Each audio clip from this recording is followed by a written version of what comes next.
আসসালামু আলাইকুম। হ্যালো বন্ধুরা, আশা করি সকলে ভালো আছেন, সুস্থ আছেন। আজ এসেছি আমাদের যে এ বাংলাদেশের যে মেট্রো রেল আছে, যে মেট্রো রেলের ডিপোটা উত্তরাতে, সে উত্তরাতে আসছি। আপনারা দেখতে পারতেছেন এই যে ফ্লাইওভারটা দিয়ে এখান থেকে নেমে আসছে। তো এই নেমে এসে আমাদের এই মেট্রো রেলটা এখানে সারা রাত্র থাকে।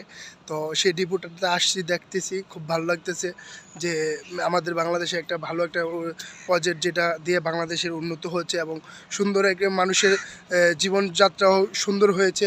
তো সেই মেট্রো রেলের ডিপোটা দেখে আমার কাছে এত ভালো লাগতেছে যা বলার বাইরে। এই যে মেট্রো রেলের ডিপোটা, কিন্তু এখানেই রাত্রে হলে সারা রাত্র থাকে মেট্রো রেল বগিগুলো, ঠিক আছে, আবার সকাল হইলে তাদের কর্মস্থানে চলে যায়।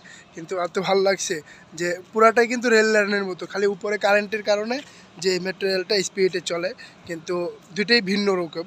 যাক আলহামদুলিল্লাহ। কিন্তু আমাদের বাংলাদেশে আবার বুলেট ট্রেন চলার জন্য যদি হতো আরও বেশি ভালো হতো, কিন্তু আমাদের এখনও বুলেট ট্রেনের যুগে যায়নি।